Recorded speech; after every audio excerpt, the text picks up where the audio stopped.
Hi guys, welcome back to another episode of Big Titty Goth Girl Saves Your Life. I'm Dr. Hellcat here to save your fucking life. First of all, thank you guys so much for all the likes, subscribes, shares, everything. Please continue to do so. Share it with your friends, and you know the ones who fucking need it. When I said that, you know exactly who your friend was that you thought, this bitch is a motherfucking mess. Anyway, also, from the last video, there's something I want to address. It was told to me that the fact of the day, the fun fact, sounded ableist. And looking back, I really can't argue with that. It does sound really shitty, and that is not the way I meant it. I the fun fact was more the fact that I slept with some rando teenager behind an abandoned house. The lack of a leg, his leg status was just more of a interesting thing. But no, as far as my daughter shagging one-legged lads behind a house, I don't want to shag any lads, anyone behind any fucking abandoned houses. Do it in the back of a car, have some fucking classmate. Um, but yeah, his leg status, I don't care. I don't care. So just wanted to get that out of the way. So with that, let's get to today's question. Today's question comes from Kayla, who's having man trouble. Ooh. She's been talking to a guy and they get on great. She says, he's mentioned quite a few times that he likes me and is interested in pursuing a relationship. I've let him know that I really like him too, but I'm conscious about not forcing myself on him. He's even said that he wants me to meet his mom. I've mentioned a couple of times about meeting up, and it feels like he's dragging his feet. Part of me wants to reassure him that there's no set expectations, and I'd like to go at whatever pace feels right. Maybe he needs to see more interest in me. Maybe it's something else entirely. What do you think?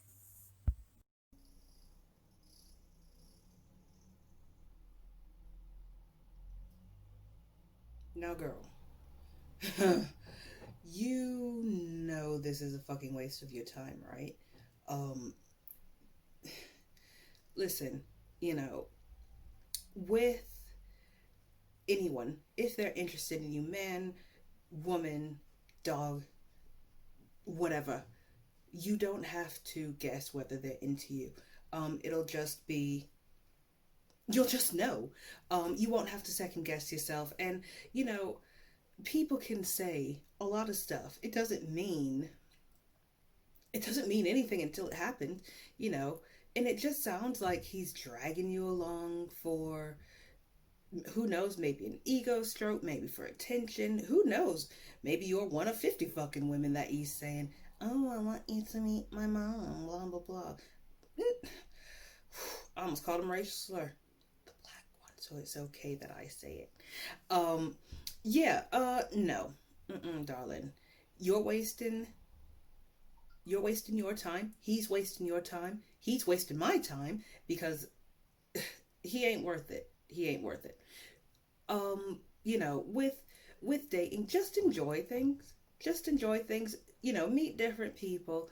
And if you find someone that you connect with, that you enjoy, and you guys both enjoy each other's company, then, try and make a thing of it. But what worries me is how much emphasis you're putting on this relationship, and you ain't even met this dude yet. Like,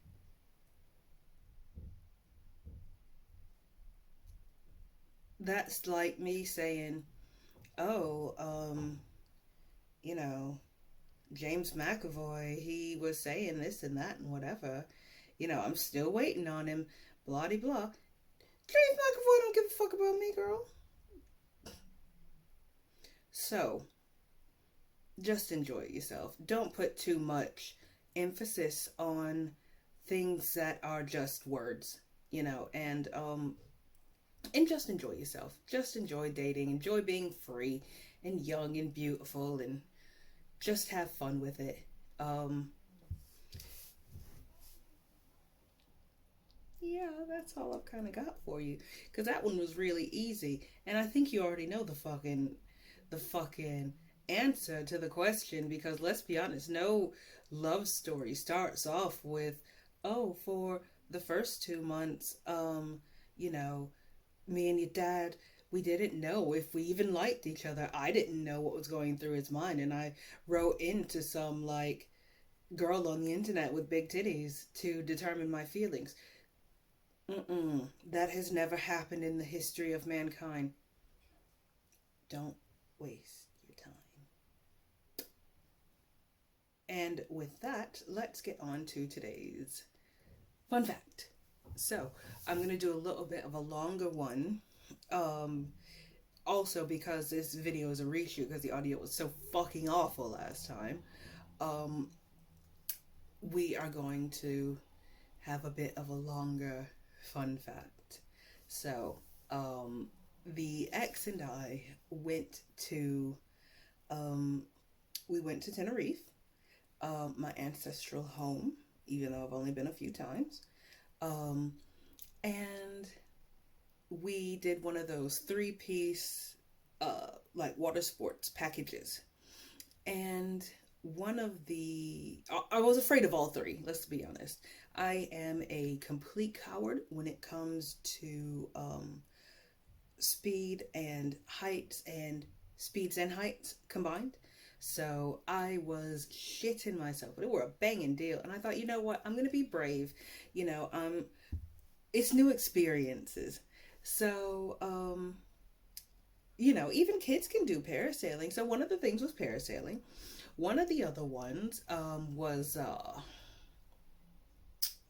I can never think of it. The fucking water motorcycle, water motorcycle, and the other one was fly fishing. Now, if you don't know, fly fishing, there's two kinds. There's the one that's with the real long pole. I don't believe in fishing for fun unless you take them home because I think it's cruel. Whatever. The other one is water sports, and it looks like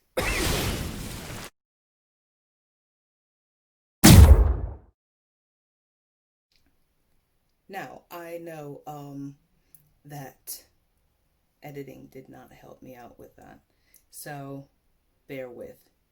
But I mean, how cool would it have been had it just been like, bing? I'm not good at that sort of thing. So, anyway, so we get on the back of this thing. This was the last activity of the three. And the first two, I was like, oh, okay, they look really scary, but like I said, fucking kids do this, right? So, so I'm like, okay, yeah, this is great. Third one's gonna be fine. Parasailing was cool. Water motorcycle was fine. I realized I had to go faster than like 2 miles an hour, otherwise you get a whole bunch of fucking seawater in your face. And yeah, so we get on the inflatable thing, and the difference with this one between the other two was like there's nothing holding you on. It's just an inflatable, and you hold on like the little thing in the front, like a little. It's just like a little bar, and inflatables are slippery as fuck. So I'm like, okay, now what? Where do we get strapped in? I'm looking around, and he's like, yeah, send the boat on, and I'm like, oh fuck. And at that point, that's when I knew. That's when I knew I'd made a terrible, terrible mistake. Like it was bad. It was bad. So, uh, this ride just went on and on and on, and I was I cannot describe how scared I was. I felt like it actually crossed my mind at one point that maybe I had come off of the inflatable at one point and died. Um, and then this was hell. This was my hell. Maybe hell specific to people, and my hell is riding this inflatable motherfucking thing for forever. And what's made it worse was I'm looking around and everybody else is having the time of their life. They're all giggling and shit, and I'm literally holding on for what I feel like is my life because I'm thinking if I come off of this thing and go into the water, this deep water where I can't touch the bottom, I'm not going to survive. I'm going to die. I am going to stop living. My heart's going to stop, and my parents are going to be like, holy shit, we're going to have to ship our child's body from Spain. And it finally finished. And I swear, because there weren't that many people doing it, they let it go extra long. And I'm like, fuck, I swear, once I get off this thing, I'm going to just start punching people. So that didn't happen, obviously. I was far too shook. So we get back on the boat, and it's taking us back to the beach. And the whole time, I'm just like, shook, shell shook. And I'm like, mm-mm. And he's my fella at the time's trying to talk to me like, oh, what's wrong? Why are you? I mean, he got quite freaked out by it. And we finally made it to the shore, and that was it. I start roaring, absolutely fucking roaring. And he freaked out. He's like, what's wrong with you? Blah, blah, blah. And let that be a lesson to you. Do not get with people who who shout and scream at you and swear at you when you're crying, because they don't know why you are doing it. It's just bizarre and it's abuse. But that's for another day. Anyway, um, so yes, that was our fun fact. Never go fly fishing because it's bullshit and you'll fall off and die. I hope you enjoyed this today. And if you did, subscribe, follow me on Instagram. That's where you can send in all of your questions, comments, suggestions, whatever the fuck. It's there. And yes. Right.